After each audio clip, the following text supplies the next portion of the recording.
Hello, hello! So ayun, nag-iba yung boses ko. So, natupad na ang aming mga balak, mga pangarap sa buhay na maituloy itong podcast na ito.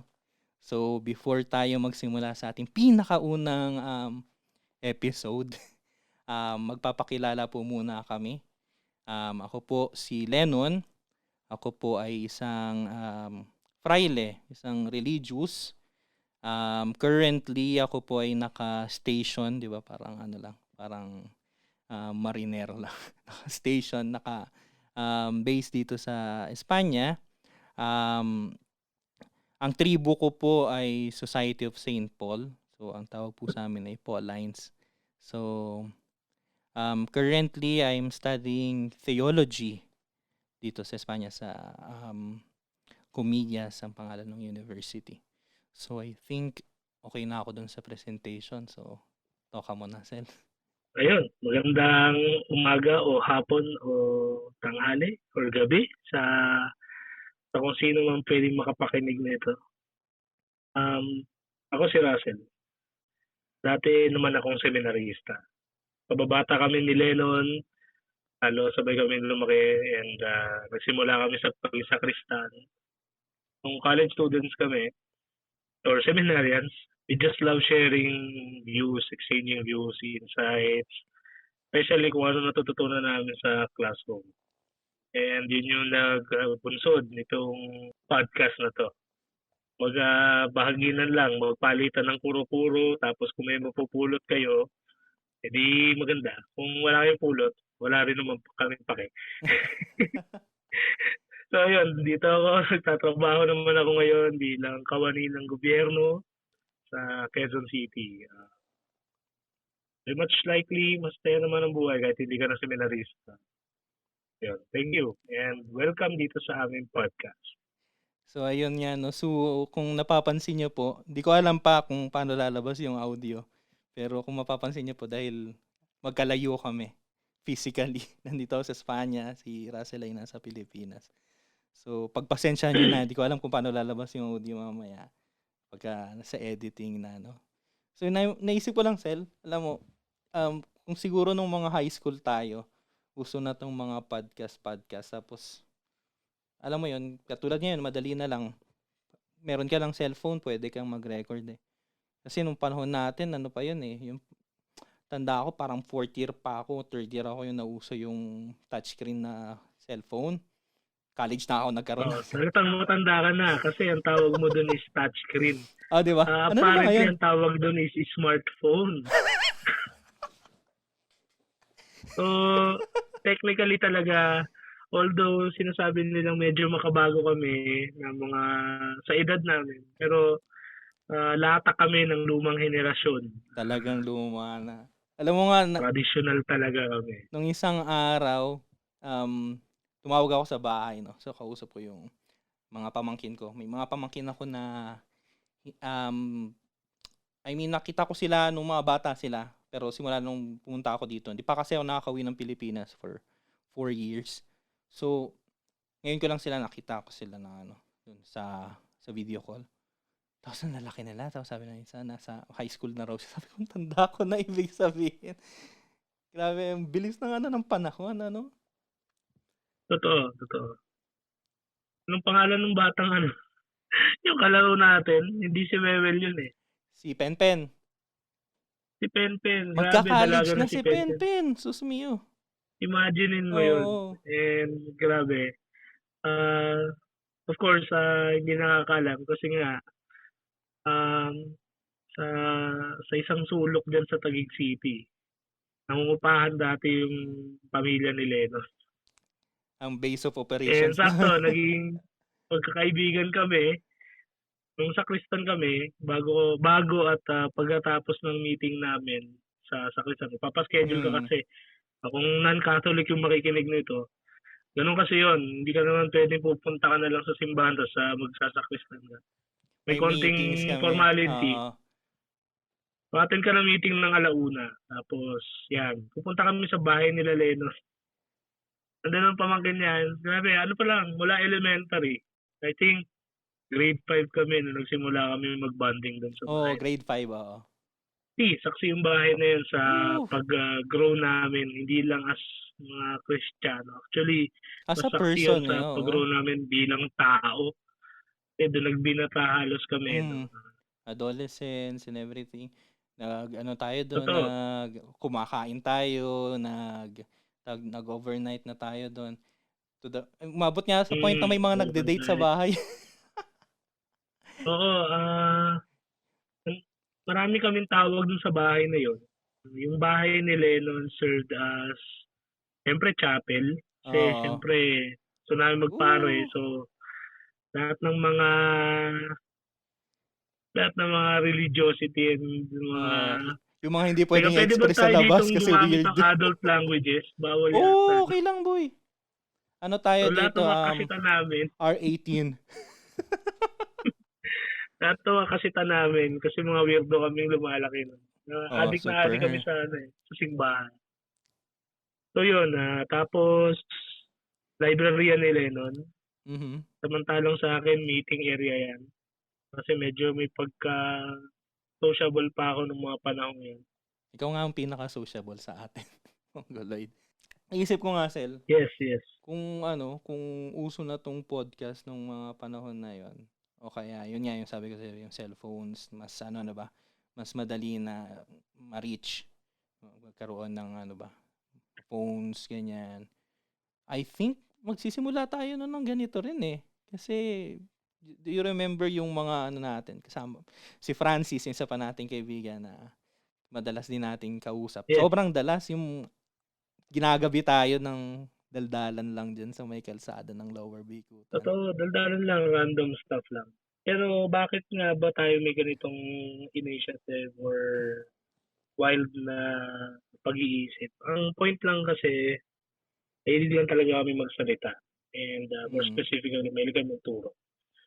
Siguro dahil na-inspire kami ng mga kuya namin. Oo, actually. Isang factor yun. Parang we find it so cool na nagtuturo. Sa mga... In fact, gumawa kami. Nung high school tayo, gumawa tayo. Gumawa kami ng informal na grupo na nagre-reach out sa mga kabataan. Mga bata, and then we just catechize. Sa mga hindi po nakakaalam, so yun nga, sabi ni Russell kanina, meron kaming every Sunday, 1:00 ng hapon, may meeting kami ng mga altar servers sa parokya. Sa meeting na yun, hindi lang yung meeting para mag-schedule, rin yun, meeting for formation din. Tapos yung mga kuya namin, mga sakristan din sila, na medyo senior sa amin, nagtuturo sila, formation ng catechesis. So, minsan, rin tawag dito, hindi lang about religion minsan yung kanilang tinuturo. Yes, oo. May mga practical things, and yun ang mas yun ang mga actually, nakakatuwa. Malaking tulong yun Oo. So, I think yun yung naging inspiration namin. Tapos nung dumaan kami sa aming rebellious phase, naglipat parokya kami. Natuklasan na hindi ako pwedeng leader, no? Kasi bata pala ako, aktivista na ako.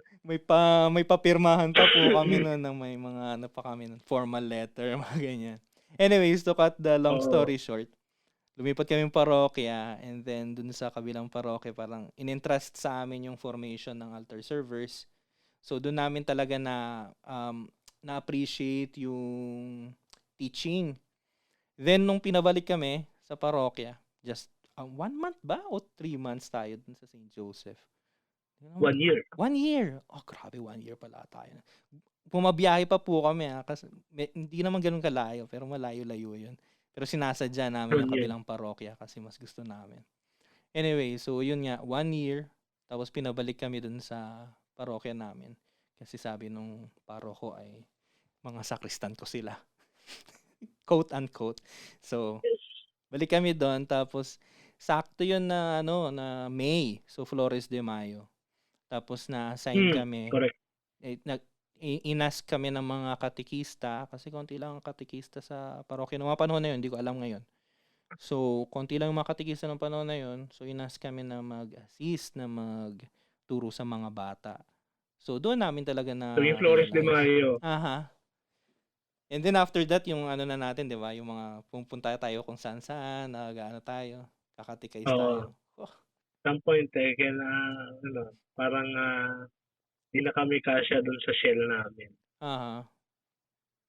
Labasan kami, nakasama pa rin kami ng time na yun. Simula yun kasi yung sa passion namin talaga sa liturgy. Mhm. So, sa mga hindi nakakaalam nung liturgy, bukod sa yung classic na joke na yun nung sunod sa Liter F. letter F.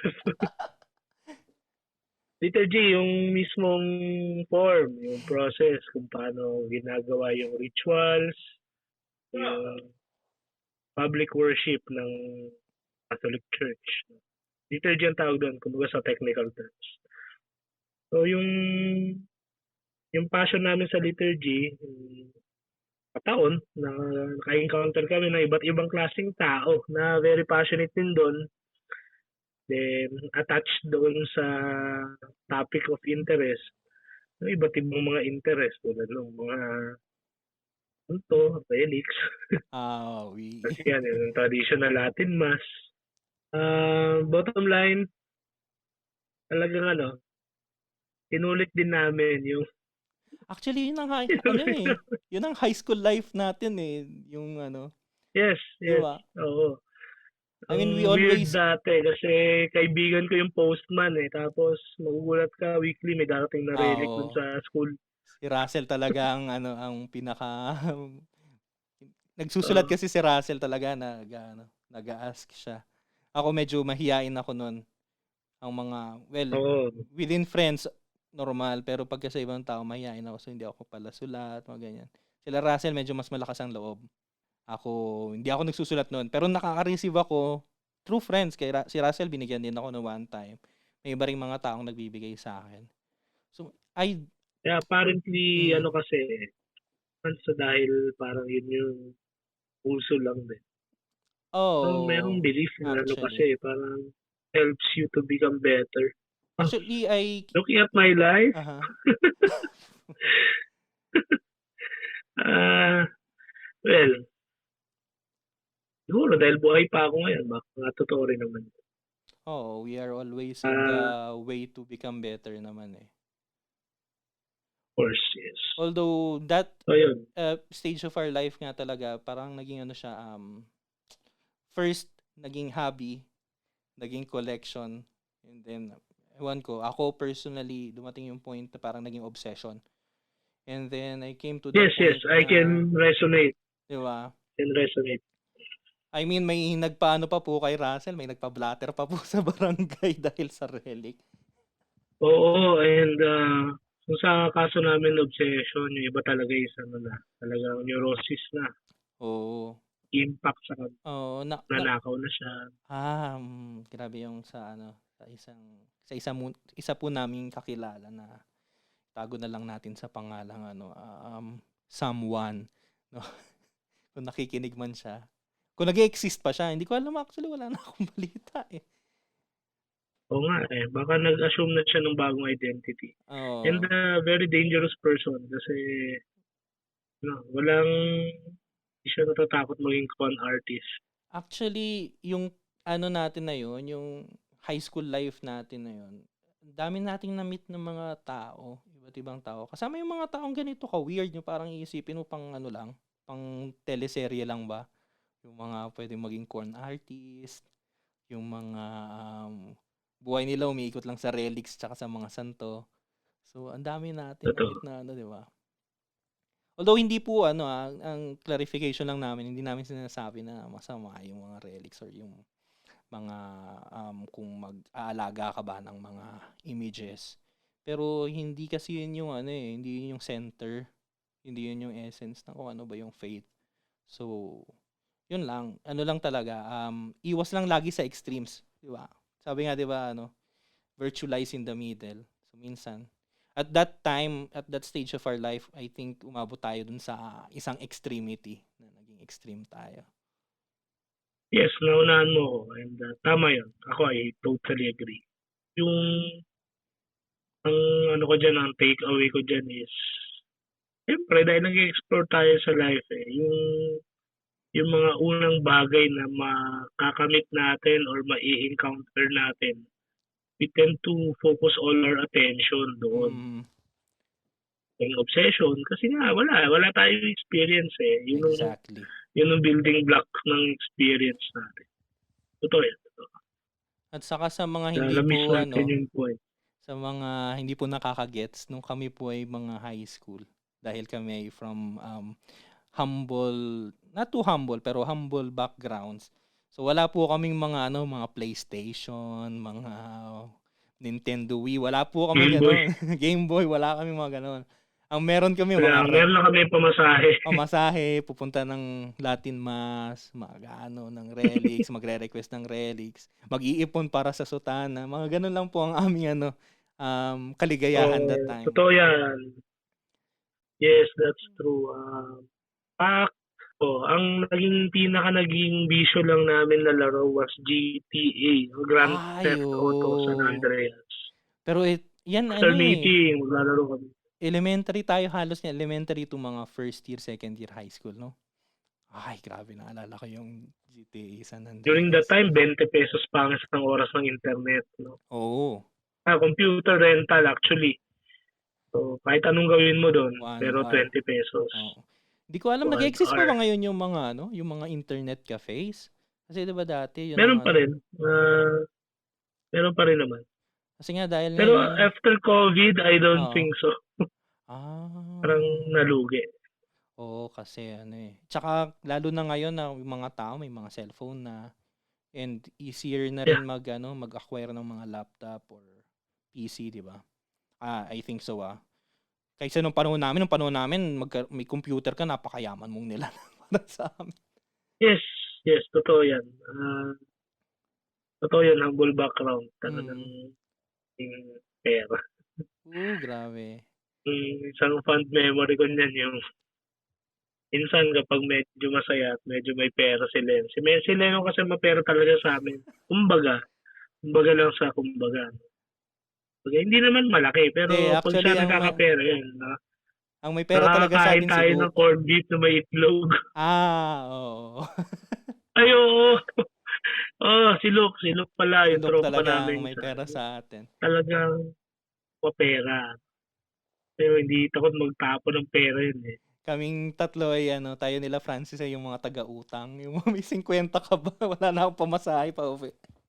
Ang hallmark ng pagiging mayaman namin is kapag kaya namin mag-afford ng top silog isang gabi. Actually, Ibig sabihin, may pera kami. Pero pag wala, mag-aambagan or si Lennon sasagot ng kanin, tapos si Michael minsan or ako yung bibili ng corned beef. Tawasan na lang tayo. May katabing tindahan kasi sila Lennon. Ay, grabe. Naalala ko yung sari-sari stores sa tabi ng bahay namin. Pwede rin kasing umutang. Naman to. Bilis kasi talaga ng panahon. Ngayon, nare-realize, bilis ng panahon. Sabi ko, parang kahapon lang itong ating mga adventures sa ating high school life. Kaya rin po kami, late bloomers in a way. Alam mo yun, dahil ganun yung aming yung aming perspective ng high school. Parang sa language ngayon siguro ng mga kabataan, ayaw namin maging normie, parang gano'n. Ayaw namin maging katulad ng iba. So medyo kami, iba ang trip namin. Kaya for example, yung mga romantic life, late namin yun na discover. Lang kami noon, crush. Lennon yung pangalawang nagka-girlfriend sa amin. And that was already in my 4th year high school actually. Kung hindi ako tinulak ni Francis, hindi yun mangyayari. Actually. Ako wala akong girlfriend ng high school. Wala, si Russell ay. In fact, nagka-girlfriend ako, lumabas na ako nung seminaryo nung una. Talag? Oo nga Yes. After mong lumabas ng ng Capuchins. She's happily married now. Oo, kapitbahay ko po. Well, di naman kapitbahay, kabilang bansa lang. Nasa France ngayon si di ba? Si Joy. Yes. Si Marijua. Happily married, nakakatuwa actually. Yes. And very very Catholic yung household nila. Oo, So kung meron kung mga Catholics dito na makikinig someday and ma-discover nyo itong podcast na to and you're looking for a traditional, hindi naman traditional, Catholic upbringing. Catholic-oriented dating or upbringing, you go to catholicmatch.com. Ayan po, kaysa Doon nyo mag-Tinder po nakilala kayo. doon nyo nakilala yung afam na naging husband niya and well, she deserves all the best. 2 She's one of the years best na, persons I've ever known. O 3 years silang married, I think. 3 years. Oh, The mid-pandemic siya tama 2 years. 2021 siya nagpakasal, I guess. Well, yun po ang first girlfriend ni Russell noong mga panahon na yun. yes. After na po ng kanyang paglabas. Ang akin pong first and only para sa mga may alam. Yes. Kasi yung iba hindi nila alam na naging girlfriend kasi. Ay, hindi. Mahalaga alam niya. Mahalaga alam niya. Kaka-birthday niya lang nakaraan, by the way. Oo nga. Nakita ko nga. Binati ko nga siya. Binati ko rin, oo. Baka gusto mo share yung love story niyo. Paano? Bakit? Paano? I think worth naman siya. Worth the lesson. Well, anong tawag doon?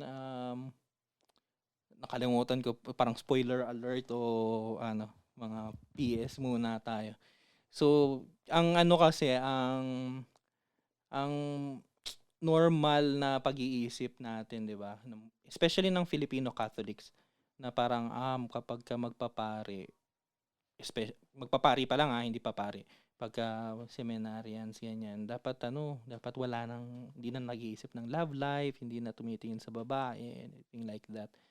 But hindi natin po doon na realize is that mga tao rin kami, and also falling in love, to be attracted romantically is also part of human formation.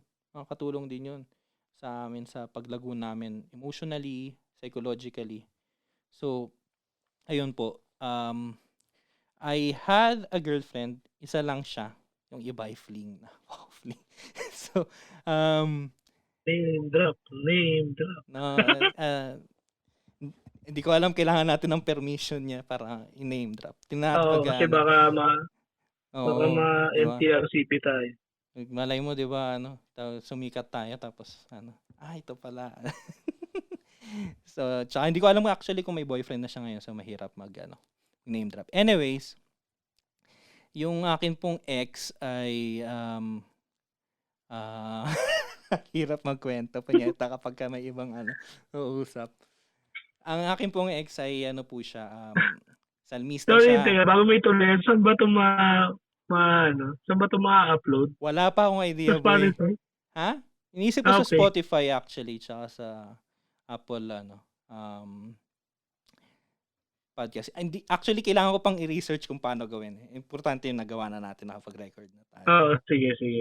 Sinasabi ko nga, so yung ex ko po, she was my crush for how many years? Kasi before pa ako mag-altar server, nakikita ko na siya kasi salmista siya sa parokya. Simula ako mga grade 3 kami. So, from there, may crush na ako sa kanya. And then, I joined the altar servers, sa Knights of the Altar ang tawag sa amin noon.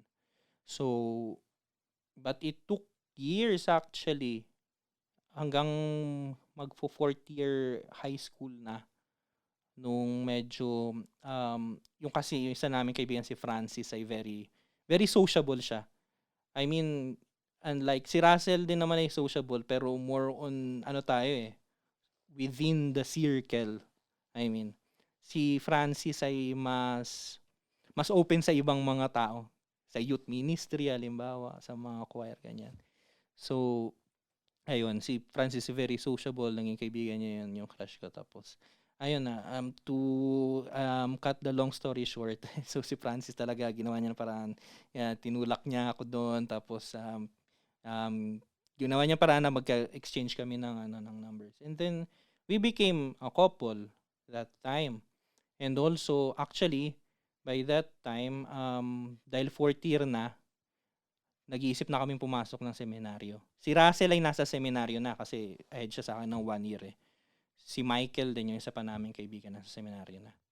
Dalawa na lang kami ni Francis. Si Luke din pala nung panahon na yun. So, tatlo na lang kami na hindi pa, kasi graduating kami ng high school. But, dahil nga nagka-girlfriend ako, so I chose not to pursue, di ba?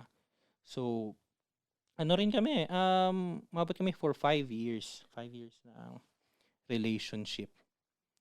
So, ano pa ba yung kwento So, ko? fourth year high school ka. So, fourth year high school ka, nung naging kayo, then nag-college ka sa, tama ba? Sa PUP, Sa no? Ano PUP. to? School ito, Nag-college ako sa Scholar ng PUP Bayan. dahil sa kanya actually. Kasi wala akong ano nun, actually ng high school. Dahil nga buong buhay namin ay nagpe-prepare kami pumasok ng seminaryo.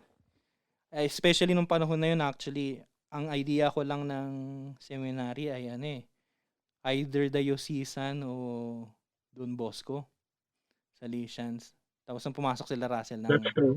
Capuchins, o si Michael ng Paulines. Doon lang kami nagkaroon ng idea. May iba palang mundo. So ayun, nung high school wala ako, hindi ako nagpe-prepare actually kasi nga inisip ko magseseminaryo ako. And then I got a girlfriend, no. So sabi ko, anong gagawin ko? Nag-exam siya sa PUP. Dahil din naman ng mga ate ko rin naman nag-aral din naman sa PUP. Sabi ko maganda rin naman daw doon. So I enrolled sa nag-test ako, kapasa ako. So I enrolled sa PUP. Hindi na ako nag-ano sa iba na universities may iba akong mga pinagtestan just for the sake of testing kasi meron silang alam mo yung mga colleges na na may offer na pag nag-test ka balik pamasahe tapos may merienda ganun. Oo. Actually may pinuntahan So, kami fun noon. fact, never ako nag-exam. So, kahit sa ano. Oo, kasi ka rin nagdire-diretso ka rin, hindi ka Priest nag-exams. to door nothing ako, pero Oo. nasan ako ngayon? Ganun po kami noon, ganun kami ka Kami focused, ka-obsessed. ka-obsessed sa aming what we think is our future, 'di ba? At that time. So ayun. So actually ako noon. Looking back actually, nag-take ako ng philosophy sa PUP. Kasi hindi ko rin alam kung anong iti-take kong course kasi nga dahil buong buhay mo nasa isip mo papasok ng seminaryo. Actually nag-try din kami noon pumasok ng minor pero hindi kami pinayagan ng parish priest namin Kasi mas maigi raw na maranasan muna namin yung high school life, no? So, nung nasa PUP ako, nag-take ako ng philosophy kasi yun lang yung alam ko kasi alam ko yun yung tinitake sa seminary. So, although it helped me a lot yung sa philo days ko sa PUP just for 1 year pero malaking tulong sa akin and I really fell in love sa philosophy dun sa field. Yun yung naitulong sa akin. Kami ni Lennon, mga kami. Mga idealists. Kaya kami lagi napapaaway. Kasi ayaw namin makinig at hindi kami talaga sobrang mulat sa reality. May mababasa kami, may maririnig kaming ideya. Grabe yung appreciation namin doon. At isa sa mga themes na paborito naming pag-usapan at paniwalaan is yung konsepto ng pagmamahal, di ba? Parang yung alam natin is mahal mo ko, mahal kita, di tayo na lang. Pero sa kanila, mahal mo ko, mahal kita. Pero kahit dahil mahal kita, handa akong ibigay ka sa kung kanino ka talaga mas masaya. Actually. Aspetong yan, sa love story nila. Ang pinaka nagmahal tawag ko doon kumare, si Marge. Mokong, ang pangalan niya ni Denson. Si Mokong. Kasi siya yung nagbigay. Actually, totoo. Siya yung nagparaya. And lagi akong saludo doon. Lagi kaming nagpapasalamat do'n sa regalo niya yun. And even until now, we're still friends. Mm. Napakabuting tao. Yeah. We wish her really the best.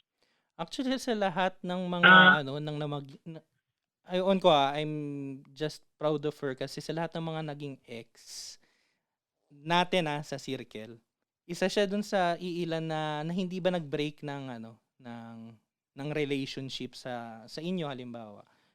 O kaya yeah, isa rin yeah. sila Joy din halimbawa, ganun din, hindi sila nag-break ng relationship sa iba dahil lang kaibigan siya ng ex. Kasi yung iba po naming mga ano, yung ibang naging kaibigan namin na naging ex ng mga kaibigan namin sa circle, no?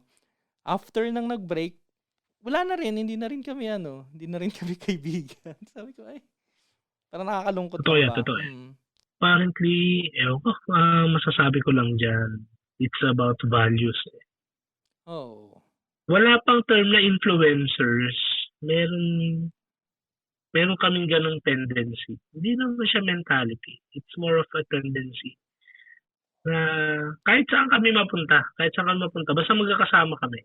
Or ako, I strongly believe even until now, sa kanya-kanya namin mga films, kahit saan kami mapunta, meron kaming power ba yan? May Meron something, kaming oo. capability to attract people, to work with us, to be with us. Mhm. Kumbaga ganun. Kahit saan kami mapunta, sa parish, sa iba't ibang lugar, we really attract people. Then, of course, obviously, hindi naman lahat kasi ng ka-values namin. Yung mga nananatili, yun, parehas namin ng values. Oo, actually. And hindi namin sinasabing perfect or mabubuti lahat ng values namin. Ang Far from point it. lang is, ayun, some decide to stay, some decide to, yun, go away. To go away. Pero, pinagkaiba namin sa ibang tao, we wish them well, and if they come back, we just welcome them. Mhm. Kaya yun, may tendency kaming gamit-gamitin. Yung mga ano lang, kokonta kapag may kailangan. May kailangan. Alam mo yun, yung sinasabi mga Russell, di ba, na there are persons na, especially when we share our values with them, na kahit na matagal na nandun pa rin. Actually, parang tayo, tagalan natin hindi nag-usap personally And kahit nga yung video call, matagal na. Pero when we go back na mag-usap ulit, parang parang kahapon lang tayo uling nag-usap. Tapos normal lang na ganito ba? I think yun ang hallmark ng pagkakaibigan. At some point, yung friendship, naniniwala ako, nag-grow din siya. Mm. Hindi porke ganito kasi tayo dati, hanggang forever, ganyan. Ang point talaga, Exactly. nagkalimutan din talaga tayo. Mhm.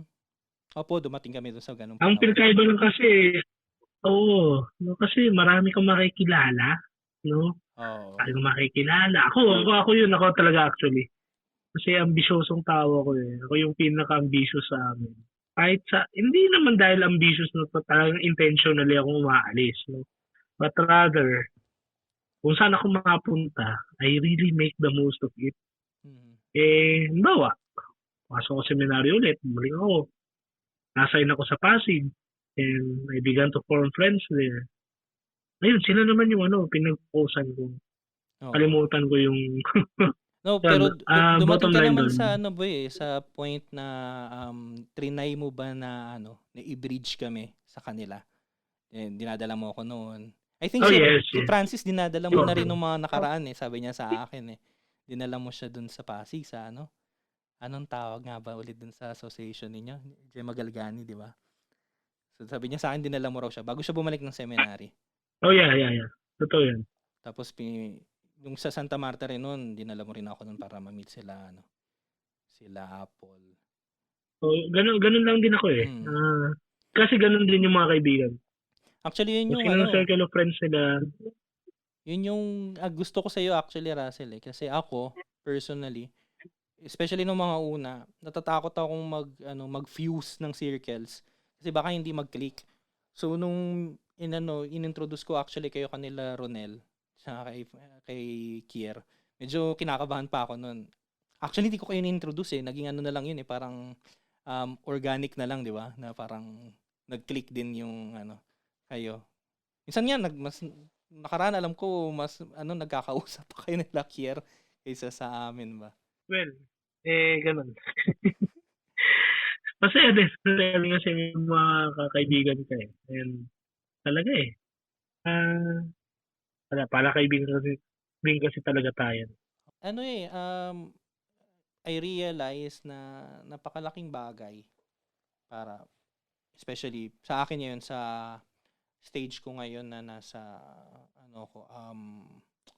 I'm nearing na ba? Not the end, but I'm nearing perpetual profession halimbawa. And nandito ako nasa ibang bansa ako. Alam mo 'yon. Malaking bagay yung meron ka talagang friends na yung alam mo 'yon na makakausap mo, na you can go back and confide with kung ano mang pinagdadaanan mo or nasa isip mo. So malaking bagay actually sa formation, sa pagkatao. And I will go as far as to say na maybe friends are even more necessary. More necessary talaga. Konti lang pero more necessary than romantic love. Kasi love din naman ang friendship eh, di ba? Yes. Ako ang ko dyan, ang naalala ko dyan yung sinabi ng isa sa mga favorite writers namin, si C.S. Lewis. Aha. Friendship, like art, like philosophy, these have no survival value, but these are the very things that gives value to survival. Oo. Lalim, di ba? Lalim. Yan kung di ako nagkakamali, The Four Loves ata title ng libro. Oo. Ang point lang naman niya dun kasi is, hindi ka naman masasalba talaga ng friendship pag nagkasabit-sabit. Pero, hindi siya necessary. Yan nagbibigyan ng meaning sa buhay. Aha. Sabi niya doon na ang friendship, hindi siya katulad ng ibang forms of love na necessary. Na ang love of family is necessary dahil wala namang nabubuhay ng pamilya. Tawag dito, I mean parang halaman na lumabas ka lang sa lupa. So meron kang family or at least an environment, di ba? And then also pagdating sa romantic love naman, meron daw yung yung reason of being nun is crudely yung propagation of the species, di ba? So crudely, syempre may iba pang mga mga ends. So pero ang friendship in itself, wala siya talagang wala siyang sense. I mean kahit mabuhay kang walang friends, okay lang. Pero it gives meaning to your life that you have someone there to be with you na hindi lang nag-agree with you but you care for the same things, di ba? That's true. Possible, kung tatanungin nyo kung possible bang mabuhay na walang friends, yes. Pero what quality of life is there? Regardless kung introverted ka o hindi. Kailangan mo talaga. At some point you will still find refuge or you will really find meaning in the company of a person or persons. Yun. Siguro takot din kasi kami mag-isa. Hindi naman. Ang point ko lang is siguro wired kami na maging ganito. Mm-hmm.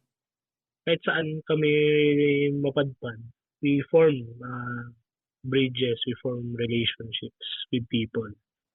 In that manner, dun lumalawak yung wisdom siguro din. Oo. At the same time, yung network mo. May kaibigan ng taga-Spanya. Manila. Ang ganda nitong ganitong setup. Pero I'm thinking we can merge yung themes kumbaga sa isang week. Actually, week or month. Magpipick tayo ng isang theme tapos we'll just tapos lang tayo. Babato lang natin lahat ng mga experiences natin na related doon. Then sa dulo, to make it interactive, we suggest something to the listeners kung anong I like that. Ayan po, diba? narinig nyo kami ngayon on air na nagpaplano kasi nga walang plano ito. Paplano. Kaya nga itong kasi episode 1 wala ay ano talaga lang talaga to, introduction lang. spontaneous lang talaga to. Oo nga, Sel. Anong gusto mo? Test run lang ito. Anong pag-usapan kaya natin next time? Minsan ano bang natin? Ano kami, no? Ito, isa sa mga later on na namin tong some point, nag-grow din kami bilang mga tao in the sense na you've become accepting na rin. Dati talaga, very closed-minded kami. Oh, very. Talagang traditional warriors kami. So, we keep it, siguro, we keep it open and non-exclusive. Pero, syempre, malaki. Actually, lagpas pa sa kalahati na part ng pagkatao namin is to become being Christians ourselves. So, gospel-oriented talaga tayo. Naisip ko nga kung yung gospel then team, kaso lang medyo may pagkatarantado kasi ako, so yun nga maganda eh. Mas gusto. I'm thinking of parang Lectio Divina pero pang masa, pang tao. Actually, hindi pwedeng napaka-formal. Pwedeng para madalian din tayo, yung gospel nung Sunday, kunin natin yung central team. Oo. Tapos, mag-start tayo dun sa gospel, tapos siguro, Lectio Divina na, in a way na hindi siya yung formal na Lectio Divina. Parang sharing lang. Kung ano lang, ano nangyari sa'yo doon, tapos, sa dulo. Maganda yun, actually. Resolutions natin. No? Resolutions natin. Kasi we are in no position din naman to simply lecture people and tell them what to do. So this is what we're going to do. Kung trip yung gawin din, edi go. And diba? Kung mayroon po pagkakaroon po kami ng mga audience, pwede rin kayong mag-join sa usapan. Pwede magbato ng suggestions. Magpatuloy kayong suggestion. Actually, wala pa po kaming title pala. Pwede po kayong mag-suggest kung yung title nito. Ipopost ko to. Hindi ko alam kung pwedeng baka kasi meron nang nakakuha. Lalagay ko mong title ay either insert title here o provisional title, mga ganun. Kasi wala pa po kami ano lang talaga to. Ini-record lang namin para matuloy na. Bunga lang ng paglilingkuhan to. Oo. Fan lang talaga to. Compliance lang namin sa isa't isa. Oo. Actually, sa mga nakikinig po, lang talaga to. Ganito yung normal naming usapan. And welcome kayo sumali sa usapan. Actually, minsan pwede rin tayo pwede rin tayo mag-invite ng mga guest. Wow. Of course. Oo, magkakaroon tayo ng guests. Saka sa mga baka may mga kumpanya dyan na gusto po kaming mag-sponsor sa amin. Oo, marami kaming kilala sa simbahan. So, yun pa lang. Marami kaming mga kaibigan na taga-simbahan. So, kung nakinig sila tapos narinig nila yung produkto nyo or services, more like, chances are, baka ma-promote yung product. Pero joke muna yun sa ngayon. Ano pa lang po yung pangarap. Gusto niyo. Kasi hindi pa nga namin alam kung magkaka-audience kami.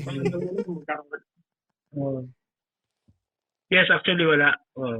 Hindi ko alam talaga kung magkiklik ito sa audience. Medyo boring kami. Pero yeah, actually, at the end of the day, kung ma-enjoy nyo to, of the day, hindi naman talaga po namin to ginawa para makakuha ba ng audience. Para lang ma-share din yung kung matatawag nating wisdom. Yung yung mga usapan namin. Totoo yan. Alam nyo kasi yun ang nag-provide sa akin sa philosophy. Kaya kung may makikinig dito na seminarista tas junior ka pa, makinig kang maigi. Kasi baka makasave ito sa lessons mo sa PIDO. Actually, pwede rin theology mo, mayabang yan. Tayo theology, mayabang na yan. Hindi naman nakikinig yung mga yan. Yung kung may kakaroon kami ng audiences na philo students halimbawa, especially philo students na seminarians, baka meron kayong nahihirapan topic din. Pwede niyo rin suggest para kasi wala kaming team na central team lang. Kami ang tatayong mga kuya ninyo. Para kami yung mga Indian sa YouTube. Kahit sa mga problema niyo, Pre, kapag halimbawa ganun, halimbawa na talagang may audiences tapos Oo. nagsasuggest sila, pwede tayo maglagay ng portion yung mga seminaristang may girlfriend tapos humingi ng love advice. Ma maban tayo ng mga rector. Pero sige, magandang idea yan actually. Kasi we have experienced it. Hindi kasi, Tsaka maraming hindi sila dumadaan dyan. tsaka hindi na-address. Oh, actually, Addiction. mas problematic po yun pag hindi na-address. Addiction. Yung mga nagbubulag-bulagan, sorry na lang sa mga pari dyan kung sino man. Pero ang daming problem sa seminaries. Sexual addiction. Sa mobile interactions, mobile games. I Aha. mean, yeah. Sasabihin nyo, tao lang.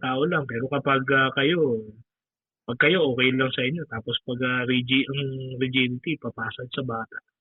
Tapos yung bata clueless, hindi na, nag-i-struggle pala siya sa sarili niya, nobody's listening. Tapos kailangan niyang magpanggap. Kailangan niyang magsuot ng maskara para lang makasurvive. Para lang mabelong. Otherwise, hindi. Tapos ito, sa pa, yung mga pinalabas or lumabas na hindi na nire-reach out ng seminaries nila. Dapat there are plans how to handle people, especially ex-seminarians kasi pag lumabas yan and wasak yan, considered yan as vulnerable adults. Exactly. Especially kung matagal siyang matagal na siya sa formation ba sa loob. Tapos at the end of the day pinalabas or lumabas. Kaso wala, hindi marunong mag-apply ng trabaho. Oo. Siyempre, di ba? Actually, it's a problem. Akala nyo, kwento-kwento lang kami. Ganito kami. Seryoso rin po kami. Policy makers kami. Ay, kung alam nyo lang yung mga plano na architect din kami. Nagpaplano kami ng itsura na magiging parokya namin dati. Naalala ko nga, yung simbahan ko dati, kapag ako naging parish priest, lahat ng parokya mahawakan ko, library. Lahat may bakery. Ganun ang plano nun ni Ramsey. Ayoko may magugutom, ayoko may mangmang. We are kung mapapansin niyo po, we are very idealistic talaga. That time. But I think our idealism helped us. So yun ang ating yun yung ating offerings sa mga audiences po namin. Kung sino man po kayo. Services offered. Ano lang to? Kasi baka naghahanap kayo ng soothing na podcast, yung soothing sa kaluluwa. Ay, hindi po. Ay, wala po. Ano po kami? R18. Anarchy. Ano to? Usapang hindi rin matanda kasi si Raulo din naman. Nasa kasi tayo lang. Nasa nandun tayo sa gray area ng hindi mo alam kung kung may lineal ba o hindi. Usapang tao lang. Usapang tao lang. So, kung audience ka tapos meron kang high expectations na academic or religious, hindi, mali. May dimensions ng spiritual, pero may dimensions na humanistic.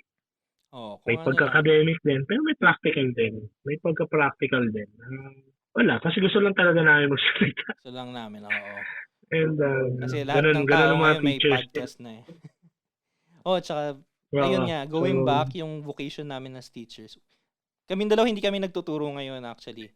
So, naiipon sa loob-loob namin yung mga gusto namin i-share. So, it's a way of sharing. Kaya kung gusto nyo, sige. Tapos, bato lang kayo ng topics. Kung gusto nyo ma-discuss. Forte ni Lennon, yan. Philo. Ako, forte ko is, mag-overthink. Hindi, Philo, mas So, kung meron kayong ino-overthink na topic, baka na-overthink ko rin yan. Hindi pag-usapan na. Mga rin. Hindi lang academic, pati sa mga sa mga personal experiences.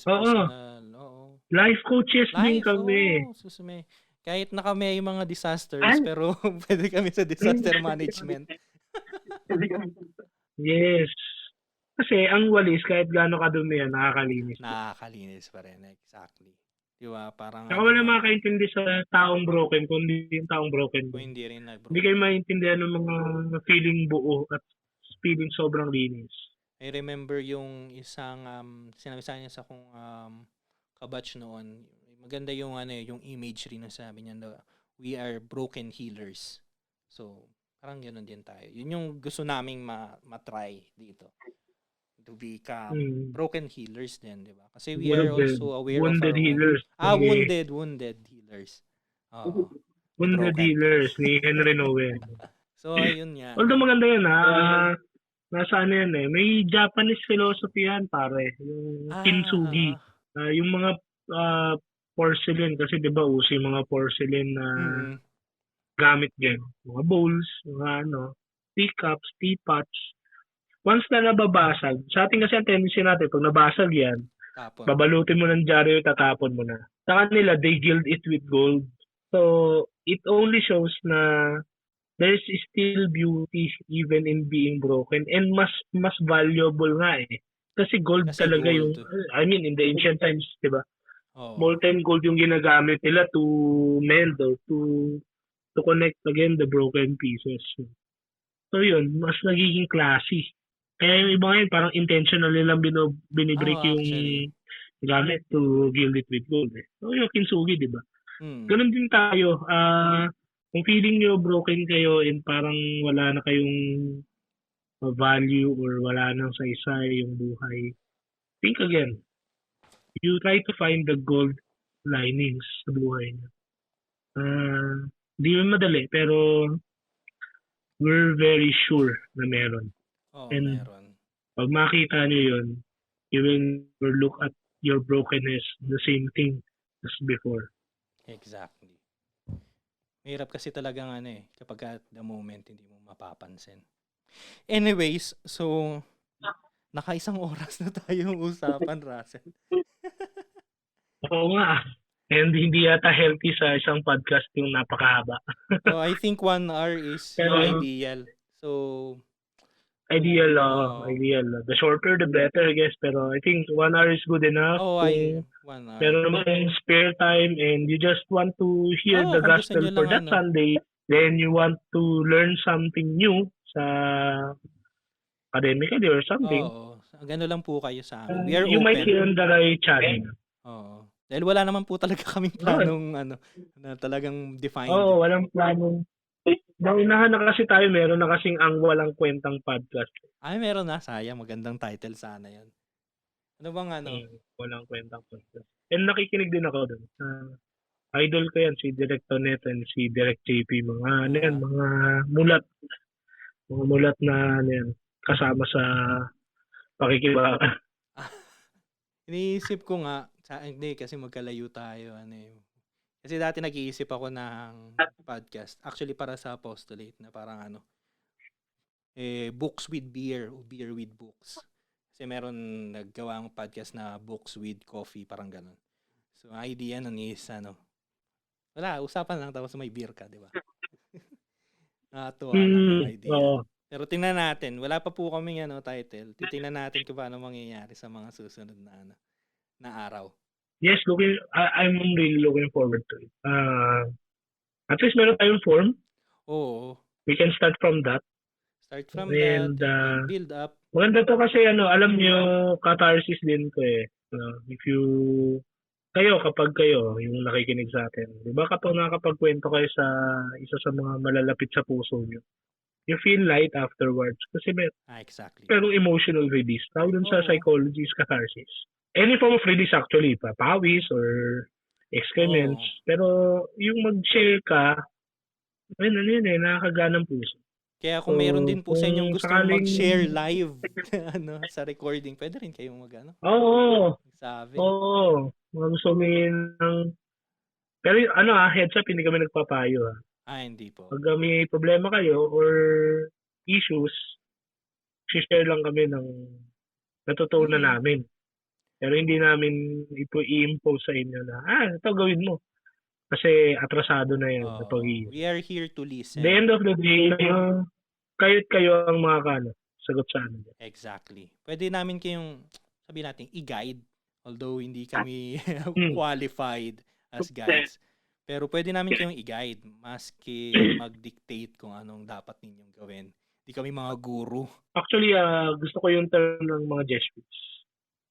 Ano ba yung term na gamit ng mga Jesuits? Hindi rin natin sila i-guide pare. We'll just accompany them. Sasamahan namin kayo. Exactly. Maganda yun actually. Naalala ko, Hindi namin kayo gagabayan. just to sum up din no itong ating first episode dahil nagkwentuhan tayo tungkol sa friendship. And then nandiyan tayo sa tema ng accompaniment. Naalala ko, you once told me, di ko alam kung sa'yo to original or kinuha mo sa ibang authors. Sabi mo sa akin, na tunay na kaibigan, sasamahan ka hanggang sa gates ng impyerno. Hindi sa loob, pero sasamahan ka hanggang sa gate, ihahatid ka. So, I think that's the essence of accompaniment na we'll be there for you. We'll be walking beside you. We will not be your savior because we can't and we are not. But we can be your friend. Di ba? Yes. So, ayun. I think it sums up the episode. Podcast na to, talagang sa pagkakaibigan to. So, hanggat may podcast na ganito, somehow sa virtual world, meron kayong kaibigan. Exactly. Pinumalaga. Kung kilala man namin kayo personally o hindi. Di ba? At least tandaan nyo lang, somewhere sa Pilipinas at sa Spain, somebody is feeling with you, thinking with you, suffering with you, praying with you, and praying for you. Yun exactly. Yun talaga yung essence ng rin nito. Yung isa sa mga ends nitong ng aming podcast, no? Kaya namin din to ginawa. Bukod sa makapagdaldala lang kami. And sana masuportahan ninyo yung aming yung boringness namin kasi there is a possibility na salita lang kami ng salita minsan. So we just go with the flow. And magpapasalamat na kami in advance sa mga kasama sa amin sa journey na to. Hindi namin alam kung hanggang kailan to. Pero kung makatulong naman and makita namin kailangan din sa Lennon kasi apostolate ito. Sa akin, pwede ko masabi din na rin siya. Work. It's service to humanity siguro for me. Service. Actually, I like that term. Tama. Yeah. Maging tao lang tayo para sa tao. So, yun. I think ang haba ng una nating episode pero puputulin na po namin to tapos magdediretso kami mag-uusap na kami ng kami. Last message, Russell, meron ka bang last message is yun nga, welcome sa podcast na ito. Babalitaan namin kayo kapag title na. And sana samahan nyo kami kasi wala. Feeling ko, pag sinamahan nyo kami at nag-participate kayo, marami rin kami matututunan sa inyo. Exactly. Yun lang. And looking forward to more episodes with you guys. Tingnan natin kung kailan po kami Hindi pa namin actually alam kung gaano kadalas or kung ito ba ay weekly or monthly or Titingnan na lang natin. Ang importante mailabas namin itong first episode, no? So, kayo nga, sabi nga ni Russell, thank you in advance especially yung mga nakarating hanggang dito. Thank you sa pakikinig at sa mga makakasama pa namin sa journey, no? Dito sa aming bagong tuklas na form of expression para to communicate, to share what we have, what we are, no? So, yun din, we are looking forward to learn from you din, di ba? So, ayun lang po. Thank you. Wala pa kaming title kaya hindi ko pa sasabihin. Sabihin ko sana, next time sa, sige. Hanggang sa muli. Hanggang sa muli. And thank you sa pakikinig. Yes. Thank you. Okay. Bye-bye. Bye guys. Take care.